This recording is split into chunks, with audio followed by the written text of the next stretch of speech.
Party Radio. Welcome all to this brand new edition of 5-Round MMA. My name is Alex Ramirez. Alongside me, my co-host Guillermo Cita.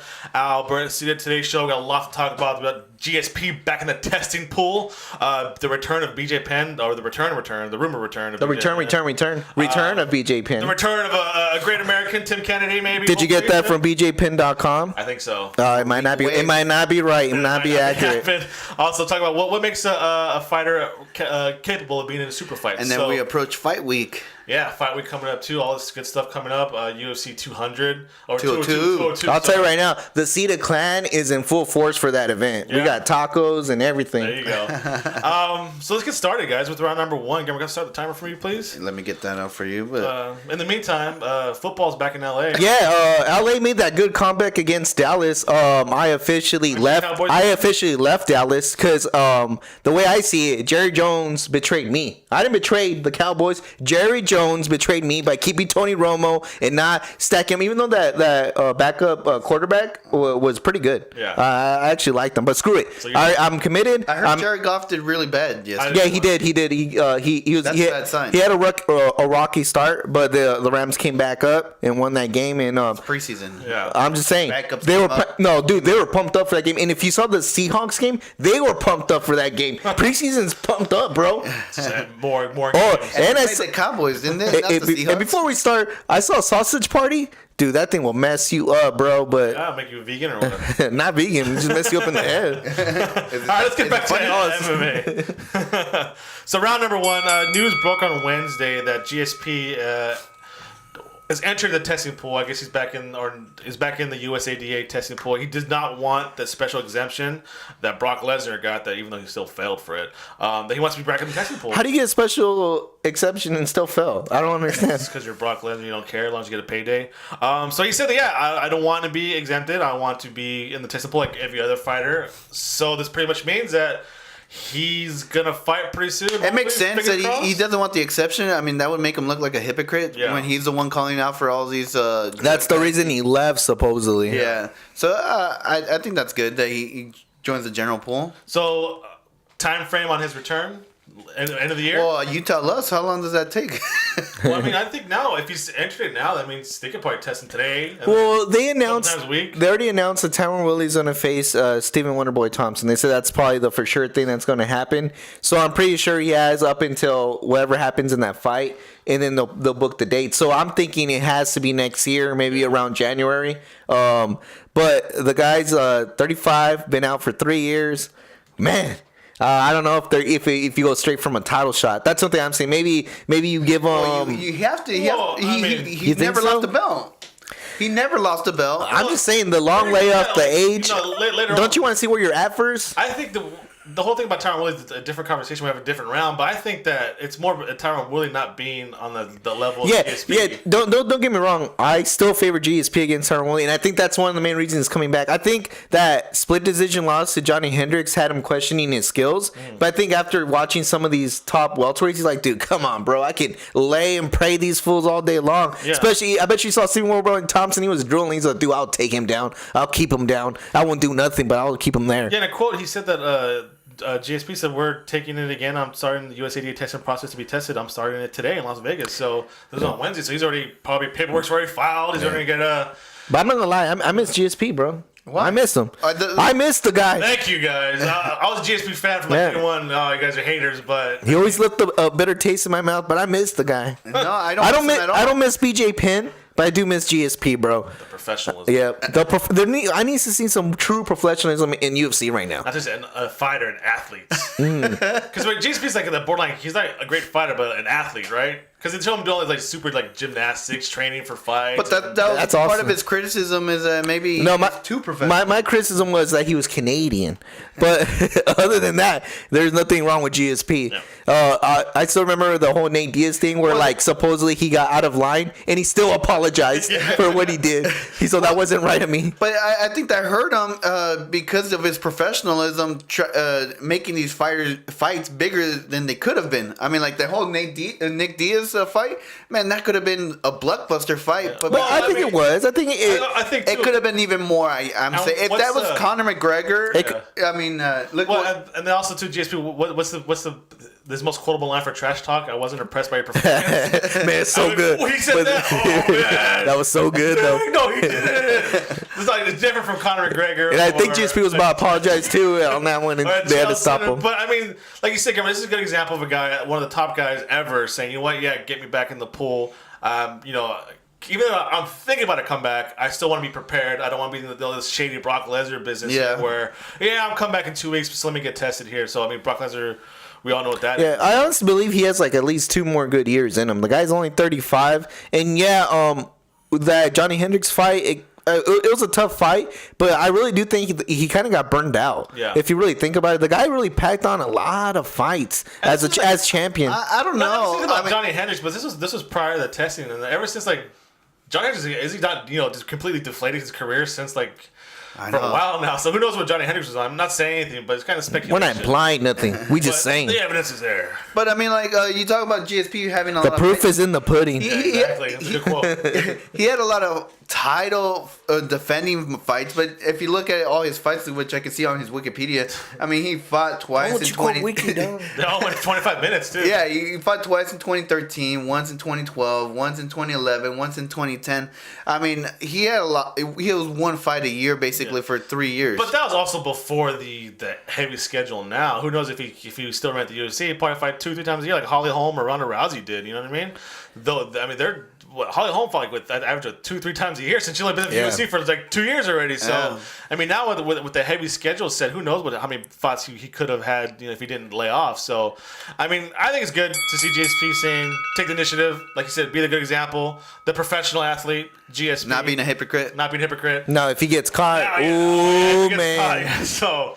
Now it's all on him. Now it's on him to play the game right. So that's it for round number 1. We're gonna come back and talk about one of GSP's adversaries, BJ Penn, and this guy's gonna come back for another comeback attempt. So should be interesting. Stick around. Time for round number 2. Again, we'll get that timer started. Sorry, I'm stretching. It's all right. News broke late last week from I think MMA. Did it really break? Did news break? MMA Fighting kind of just leaked it out there, sent a tweet out saying, "Hey, rumored matchup between." Did you get a text message from Jason Hendricks? No, but I that thought news it was did not break. BJ Penn is rumored to return. The man that's 0-3 in his last bouts to face former title challenger Ricardo Lamas, actually in a main event in the Philippines, UFC Fight Night. I'm surprised with that the UFC is actually giving BJ Penn more opportunities to try and come back with the whole. Are they giving him opportunity because they get him a wrestler straight up? I know, but I mean, like they're still booking this guy with the whole. He was suspended for the IV usage that he didn't know about. Then prior to that was the sexual allegation charges, and then not really looking good at 145. But yet they're still gonna book him at 145 for some reason. Is it more because like his legacy of BJ Penn, or it's more because they don't want him to go to Bellator? Well, even that too. Bro. Just need somebody to book the Philippines bout. I think it's a benefit of the doubt of who he is, what he accomplished, and how big his name still is. I mean, for Christ's sake, there's a website called bjpenn.com that does news. Kind of evolved into it's supposed to be his personal website, and it evolved into something much more. I mean, his name carries a lot of weight. And I think that's why. And you talk about other athletes that have done bad things in the UFC, and they still get their names up high, like John Jones, and Nate Diaz. It's just the name, the person, the myth. Yeah. This bout is scheduled to take place on October 15th in the Philippines. Oh, right before my birthday. There you go. And it will be a lightweight bout. Lightweight bout? So he's basing it off Wikipedia, so don't take it. Well, either that or BJPenn.com will be the same thing. So. Or why would Ricardo Lamas take a lightweight bout against BJ Penn for? This guy, he's still kind of relevant in the featherweight division. He lost to Jose Aldo, then lost to Chad Mendes, who was popped for PEDs. Yeah. So the guy just has one loss in his bout, the title shot. So this guy's a legit contender. Again, but didn't they give him Diego Sanchez last time too? So they just give him Ricardo Lamos all these high profile, non-profile fights. All right, we'll give you Diego Sanchez, and we'll give you BJ Penn next. It's a glorified sparring session. So if you're Lamos, you take the bite. It's a payday, and and you patent your resume that I beat this guy, really no names, and maybe he can get back into the role confidence wise. And back into the title. Yeah, even though BJ Penn stacked those losses towards the end of his career, I mean, it's still the who's who of who beat him. It's not like he had a bunch of jabronis defeat him. I mean, what are the last losses? Yeah, the last three is Nick Diaz, Rory McDonald, Frank Yeager. Those are Come tough. on, it's not. And even if you go even deeper, you got the George St. Pierre, Lota Machida, Matt Hughes. I mean, the guy has a good amount of losses, but let's not joke around with they were all high caliber guys. It's not like freaking Joe Lazo beat him or something. Wow. I said it. Jersey, or he's from Boston. I correct myself too. Ricardo Lamos is coming off a loss to Max Holloway, but I mean, who isn't coming off a loss to Max Holloway? So interesting, but I just think how the UFC is still giving BJ Penn this attention. But I mean, I guess you said it's his legacy, it's what he's done for the sport. But I mean, come on. The other thing is we've only seen him one time at 145 against Frankie Edgar. I mean, I think people want to see him a little bit more if he can be able to compete at that weight class. I mean, if you look at the losses, I mean, come on, you hold Rory McDonald and Nick Diaz back-to-back losses against BJ Penn at a higher weight class. That was a brutal schedule that he put himself into. That's true. I'm just like, and then how do you go from welterweight and then your bout goes to featherweight? Dude, the guy's nuts. All right. BJ Penn's great. So I think that's why maybe it's just a little measuring stick. Okay, we saw you against Frank Yeager, but Frank Yeager has your number. Yeah. Let's see you against someone else at 145. He has your number so much that you mentally broke down in the fight because I don't know what you were doing, bro. He beat you 3 times in 2 different weight classes. I have never heard so much stand-up fighters come out and they couldn't explain it. Yeah, what happened? And I mean, and look at Frankie Edgar's resume. I mean, he's only lost in championship fights. I mean, other than that, I mean, that boy. 2-time Edgar. I don't know what you do for Frank Edgar, man. Where do you go from here now after the Jose Aldo loss? You know what? I think it's gonna come out. You jump back up. I'll hold off. You jump back up to 155 is what you do, and then you challenge BJ Penn. I think it's just funny because are we gonna be past this era now? I thought we were past the BJ Penn I think era. we're past BJ Penn when we're past GSP, but we still talking about it. It's just it's kind of weird. But that should tell you something about. I thought we're past Ken Shamrock, but he always pops up somewhere. So. Yeah, but that should tell you something about the champions. I mean, I feel like it's the lackluster is there. Even though Tyron Woodley, I think it does have a strong character. He barely just became champion, and I don't think he has enough fights and enough promos and stuff like that to really build himself. Yeah, other than Conor McGregor, some of these champions are weak. Demetrius Johnson. I mean, I'm not saying his fighting style. I'm saying his the way he carries his persona is what I'm saying. Don't get it wrong. So that's it for round number 2. We're sticking around for round number 3. We're going to talk about the return of Tim Kennedy, potential return to Kennedy. Hopefully, it should be fun. All right, time for round number 3. If you guys listen to this show, whenever we talk about the middleweight division, we always mention where in the heck is Tim Kennedy at? In the middle of Jacques Grays and Michael Bispings and Luke Rockholds and Chris Weidman. We're like, where is Tim Kennedy? Why isn't he fighting? Well, apparently, I didn't know this because I don't really watch the History Channel anymore because it's not the History Channel. It's Pawn Stars. It's and Pawn American Stars. Pickers 24/7. So, but I guess he's been hosting a TV show called Hunting Hitler. They're looking for evidence that Hitler actually survived World War II and went to Argentina. So I guess he just wrapped Argentina? Yeah, I guess he wrapped up season 2 of. And Tim Kennedy went for the hunt. What is this, First Class X-Men? Yeah, I guess so. But I think. And they're showing this? Tim Kennedy would host a show called Hunting Hitler on the History Channel. So I guess he wrapped up season 2, and then he actually had a quote saying that he's actually coming to the fight, return fighting pretty soon. And when you say, quote, after this fight, you can't say that I shouldn't be the champion. The details of that have to wait for the UFC to tell you when and who and where, but I'm telling you, I'm fighting. So, news and reaction to 1, Tim Kennedy coming back, and 2, who's he fighting? Well, first of all, Tim Kennedy needs to shut up and fight. Hey, what? Whoa. First of all, he wanted a fight. Well, I think someone has to do it. Well, I think part of the problem is that Tim Kennedy opens his mouth too much and just shut up, go with it. The whole his loss to what's his name, Yoel Romero. But he cheated. I agree. But I mean, even after that, complaining, arguing, yelling, screaming, all it did is get him in the doghouse. Now, how long has he been irrelevant? All these other fighters have surpassed Almost 2 years in to the the date. rankings. He's lucky to be even a top 10 contender at this point. Whoa. So, I mean, for him to get a Jacare, if anything, it's probably Yoel Romero coming back. Rematch Romero. Because to me, if I'm Jacare, it's kind of an embarrassment. I go from almost being a title, getting the title shot, to now getting a guy that's been laid off for almost 2 years now. Yeah. And now if I lose now, if I'm Jacare, I'm back like number 8 ranked, number 9 ranked, but I lost to Tim Kennedy. Behind Chris Camozzi. Yeah, I mean, like that. To me, if I'm Jacare, I do not take the fight. If I'm Yoel Romero, I want to avenge all this cheat talk. Yeah. But I cannot see Jacare taking this fight. It's a blessing in disguise for Tim Kennedy. It's a freaking horrible scenario for Jacare. So you're saying it's not Jacare? It shouldn't be Jacare. You think it's It would Jacare? not be Jacare if I was running the UFC. Albert, reaction to Kennedy's return, and then who is he? We're good doing for? a disservice. Give him Vitor Belfort. That's who we should give him. I'm glad Tim Kennedy's back. I just see him in Instagram every now and then. He has some pretty cool Instagram pictures. The guy has a beautiful mustache.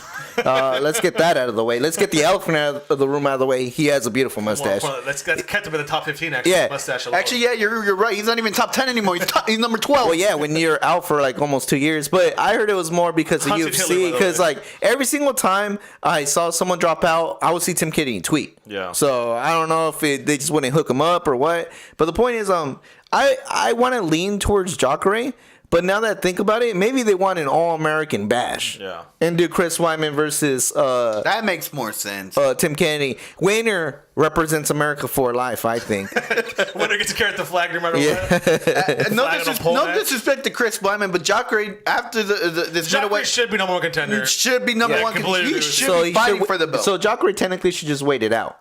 If I were him, yeah. Yeah, and Chris Weidman knows that he needs to start stacking up at least a couple wins, and I think Yeah. it makes sense him against Tim Kennedy. The way too. Luke Rockhold destroyed Chris Weidman, it's only Luke Rockhold and Jacare that we should even be talking about Yeah. title shot against Michael I Bisping. think Rockhold's still recovering from the mega injuries. If I were Jacare, I'm training like I'm going to fight Michael Bisping just as an alternate, right? Correct. You never know what happens, right? Just train, and then that way, if Bisping gets hurt or Henderson gets hurt, you can fill it right in there. But there's a lot of guys that I could see Tim Kennedy fighting that could pin him in title Well, he contention. said after this fight, I should be champion. That's what he said. So I'm mean, assuming like one. it could even number be- two, it three, could be- four. Gegard Mousasi, Anderson Silva, Vitor Belfort, Chris Those are good Weidman. matchups. Those are good matchups Yeah. for him that can still put him in title contention. No, don't give him Jacare. That's Yeah. a disservice to me. I mean, just to let you know, Anderson Silva is out there too. That I did say Anderson Oh, Silva. you said that? Yeah, and I wasn't there beef between Tim Kennedy calling out Anderson Silva? Well, he called out everyone that's been flagged or been tested positive for PED, so and that includes Anderson Silva. And I think Machida too. I think he had a bout with Machida, but he had pulled out because he had military commitments. So Hey, you know what's funny is that Dan Henderson and Tim Kennedy are both ranked 12. No wonder he thinks he's gonna get a title shot. See, anyone. You know, as Michael Bisping champion, I'm telling you, everybody can get a title shot. You're right. Hall wins, he gets a title shot. Derek Brunson, when he gets a title shot, anybody can get it. or this could be Tim Kennedy just talking nonsense, promoting this Hunting Hitler season 2. So, But now I'm gonna watch it though. actually, yeah, it's very interesting. So we're taking a small break. We're gonna come back and talk about the what justifies a fighter being a super fight, being involved in a super fight, and we'll look ahead to UFC 202. So do not go anywhere. Welcome back. Time to enter the championship round. So Tyron Woodley, after defeating Robbie Lawler, was very adamant that he wants super fights and only super fights only. I think he dodged Stephen Boy, Wonderboy Thompson's question about if we get a title shot. He said, no, I'm looking for big money fights, looking for the Nick Diaz, looking for the GSPs. And Dana White came late last week and said, you know what, hold on the brakes there, Tyron Woodley. We're actually going to give Stephen Thompson the title shot, so you're going to be facing him. And then, because Nick Diaz doesn't really deserve a title shot, and then GSP is just entering the testing pool now. So Why is it when people when there's what's a big what's the word you super fights? super fight when there is big super fights, nobody ever wants to do it, but when there's nothing there available to you, people talk about that they want to do it. Yeah. It's like until they get into that situation when nobody ever mans up except for Conor McGregor. Well, that's Wonderboy Tom. I mean, Tyron Woodley's calling for super fights. They didn't give it to him. Yeah, but I think it's funny. There's nothing there though. Yeah. What super fight is there? GSP and Nick Diaz. That's not a super fight because it's for his belt. That's not to me. That's just a welterweight belt. Yeah, to me that's not a super fight. To me, a super fight would be champion versus champion. So Well, you can't really do that in a lot of... It'd be Tyron Woodley versus Michael Bisping. I would say that would be more of a super fight than GSP. To me, it's like you're defending your belt against someone in your weight class. I think that this is kind of how the GSP, the UFC views Tyron Woodley. Like, hey, like you're cool, you got knockout power. You're bad, but like you're not on a super fight level yet. I bet you calm down, Tyron Woodley. Dana White in UFC sees what I see. There are no super fights right now for Tyron Woodley at least. What you think is a title fight is, a super fight is not a super fight for Tyron Woodley. The recognition isn't there for Tyron Woodley. Well, it's not that. It's just that there's none available. Okay, let's say if Robbie Lawler defended his title against Tyron Woodley, Robbie Lawler versus GSP, is that a super fight? No, that's not a super fight. That's a welterweight That's a welterweight fight. I think you have to have like a. So super fight is different fighters in a division coming together. To me, a super fight is a fight that the only reason it would happen is if both fighters agreed and they're for some odd reason have an amazing pedigree. There's no way for them to match up unless these circumstances get taken care of. Yeah, because if you're in the division, you're supposed to fight them eventually. So why is it a super fight? To me, like Conor McGregor has been the only one that's come close to these super fights, I would say, because he was current champion as he was moving up. If he would have fought Dos Anjos, I think that would have been the first actual super fight because Dos Anjos had a nice streak going as champion, and at one point Dos Anjos did look like he was going to hold on to that belt for a while, and Conor McGregor was Conor McGregor, and so that would have been a super fight too. I mean, for crying out loud, if you can't find one for Demetrius Johnson, him and TJ Dillashaw. At one point, there was no fights for them. Yeah. If they would have collided, that would have been one of the biggest super fights there. So I think by this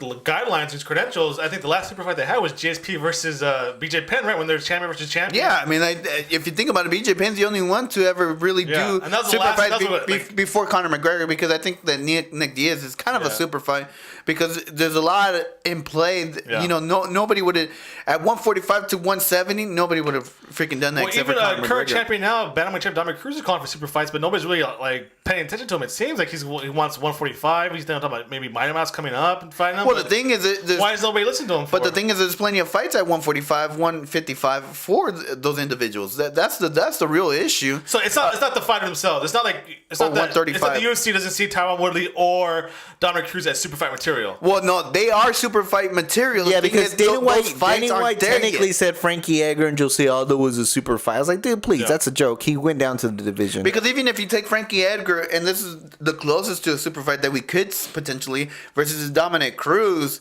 that is it's not a super fight, but it's right there, right on the line before he even approaches super fight. But even then, I think Frankie Edgar, it's a natural weight class. This all started when we had and he's not champ. This whole super fight scenario happened when we had super dominant champions. So when GSP was around, and it looked like no one could beat him. Anderson Silva was around, looked like nobody could beat him. John Jones was around, looked like nobody could beat him. And those three guys kind of made up the super fight thing. Aldo when he was So. But there's no one in the lower weight class that could probably Burrell, but they're friends. When they're friends. But that's where it all came alive. But those really are super. GSP versus Anderson Silva. And it makes me mad because Dana White used to talk so much smack about Mayweather and Pacquiao never being done, and why didn't we do? They should have done it when they were on their prime. Screw you, Dana White. You look like a freaking joke because you never did the Anderson Silva GSP fight, Anderson Silva, John Jones when they were in their peak. Can you imagine DC versus Stipe Miocic? That would be a super fight. He cheated us out of a potentially big super fight that I think everybody would have been pumped to see. So super fight is champion versus champion or weight class. Kind of. Two weight classes. Someone legendary versus someone legendary that we would never, ever be possible to see unless these perfect scenarios and perfect circumstances take place. That's a super fight. So the term super fight is getting thrown around too loosely, I guess. Yes, I think so. Very loosely. Case closed. Round number 4 over. Stick around. We're looking ahead to UFC 202 in the rematch of the century. We're waiting the sentencing now. So don't go anywhere. UFC 202 preview coming up next. Welcome back. Time for the 5th and final round. Let's go ahead and take a preview to UFC 202, which is going to take place August 20th at the T-Mobile Arena in Las Vegas, which is main evented by none other than... How is that arena? Oh, it's beautiful. Yeah. From the outside, I haven't been in the inside. It's beautiful. I mean, you got a freaking, I don't know how to describe it, but you got this nice walkway from New York to the T-Mobile Arena. It's like we're off the strip. And there's nothing but like little bars, little eating areas. So, I mean, you could just get drunk and walk into the hockey game. arena. And headline by... Nate Diaz versus Conor McGregor. You know, as a long-time T-Mobile customer, I'm glad they have their own arena now. I used to be. I did a bad one when long-term remember when T-Mobile. the iPhone came out and T-Mobile was the only one that didn't have it. Everybody left for Sprint. That was me. I left to That I was me. stayed loyal to T-Mobile. I'm Look at back us now. with T-Mobile. Look at us now. We have our own arena, guys. So, Where's the Sprint UFC arena? 202 main evented by Conor McGregor versus Nate Diaz. The rematch. There's an Conor- AT&T one, no? Yeah. Oh yeah. Cowboys. The rematch Conor McGregor so desperately had to have that he begged UFC for, and Dana White gave it to him because they're buddies. So now Nate Diaz versus They're Conor lovers. McGregor, main event, welterweight bout. That just gonna if Conor McGregor loses, worst case scenario, he's a featherweight champion. If Nate Diaz loses, what? Worst case, he goes to 155 where he's always been. Yeah. It's a win-win for both of them because even if Nate Diaz loses, he's most likely going to get a title shot. There's a rubber I'm gonna tell you right now, And he has the rubber if Nate Diaz wins, he just does like these super quote unquote super fights. Which aren't. Why are we super just fight. last round talking about this? He's not a super fight because he's either a welterweight Yeah, or a but lightweight. knowing the Diaz's personality, they only want big money fights, especially if he wins after this. See, that's a better word for it. Okay, Big money fight. He would only want money fights, even if they were to tell him like, "Oh, fight so and so 155." Is it a money fight? Because Yeah. if it's not, I ain't doing it. So I wanted to say something. Let's call this card what it is. It's weak. Honestly, I probably, if it wasn't for Conor McGregor and Nate Diaz, I wouldn't even bother with this card. Not to say that, no disrespect. I mean, there is some notable names on the card. It's just, let's call it what it is. On the pay-per-view portion, anyway. Yeah, because if you see the card, there's players there. Yeah, there's players there. Even the co-main event. Has anybody ever seen any type of promotion for Anthony? You know what's really Rumble Johnson irritating or me? Glover Teixeira when it's basically a number one contender fight. But regardless of that, I could care less. What's really irritating is I know they're trying to promote the Fight Pass. I get it. I understand it.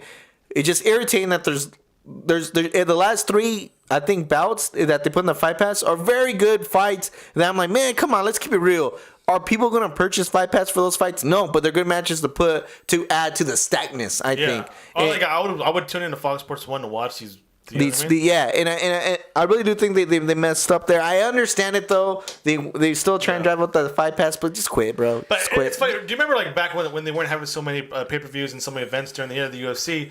Remember how they would promote every fight on the card? Yeah. Now it's just they're going to the Two, boxing now, whatever, yeah. which is the one bout. You're paying $60 for the main event, as opposed to $60. I bet you if you were to go ask the common fan, they wouldn't know Anthony Rumble Johnson was on this card. Yeah. Little alone Glover Teixeira. or Donald Cerrone versus Yeah. Story. And about that too, for the first time in a long time, I'm going against Donald Cerrone. I did not appreciate the comments he made. I didn't appreciate what he said to DC, and so I'm going for Rick Story in this. Honestly, the only fight I'm actually looking forward to besides the main event, because I think everybody's here is anticipating the main event, is Cody. I want to see because this sets another win puts him into that raid, that Dominic Cruz radar, and he's the alpha male beater. But I mean, I think even line after up all the alpha males, and Dominic Cruz could lay them all down. Go ahead, such a Dominic Cruz fan. I just like it because the storyline's Dominic Cruz falls by Cody. the storyline's already there. No, but it's like, and so it'd be awesome. Jim, who's next? I mean, come on. But if Dominic Cruz is commentating or part of the analyst group, that's going to be interesting to hear him say what he has to say after that Cody fight. Yeah. If Cody wins, and it'll be interesting to see what Cody says if he does win the fight. When Joe Rogan goes up there, what he'll call him out for. Hopefully. But other than that, I could care less of the entire You're card. paying $60 for Diaz versus McGregor. I am not paying $60. Well, I mean, if you're buying this, I'll find a way to watch that fight without paying $60. knocking on people's doors. Are you getting the fight? You getting the fight? Nah, I'm telling you, Final thoughts on this card, y'all. Go ahead. Well, I was just gonna say the Cedar Clan's having the whole thing, but this guy's gonna be in Florida now. Yeah. But Final thoughts on this card. Is all hype, less fights. My final thoughts is, this should have been part of UFC 200 instead of 202. Yeah, Dana White. You should have swallowed your ego, bro. He didn't need to go to the promos, bro. He is the promo. All you have to do is tweet. Yep. So that's it for today's show. Good show, guys. If you want more 5RoundMMA, make sure to follow us on Twitter. Which I know and Instagram. all of you do. That's at 5RoundMMA. It's FIVE Round MMA. Like us on Facebook. Subscribe to us on iTunes, YouTube, and Podomatic. And please visit 5RoundMMA.com. Also follow our good friends, FightBookMMA.com. You can find this podcast and other great MMA podcasts at FightBookMMA.com. A big thank you to all of our sponsors. First, with Rocking Green eco-friendly cleaner products, the 5 Rounds clothing line, and of course the RMA Foundation. I have something before we leave. Yeah. I'm actually curious. I know we do the pics on Instagram before the fights, but I'm really curious who you guys have for the main event. Nate Diaz versus Conor. I'm going Conor. I'm going Diaz. I'm going Conor. I'm sure Jason has Conor too, right? I'm telling you, they have the fight up right now for free on the UFC YouTube channel. Watch it. Conor is clearly winning until he gets tired, and he does the dumbest takedown I've ever seen. I mean, I've seen some pretty weak attempts. That one's up there. So we'll have our picks for the rest of the card on our social media platforms, and then until then, make sure to follow us on all social media. So thanks, guys. Albert, what do you got? The Demon will rise next weekend. So SummerSlam. I hope you check that out because it might be too sweet to watch. Oh yeah, the cream of the crop. You are now listening to FRMMA Radio.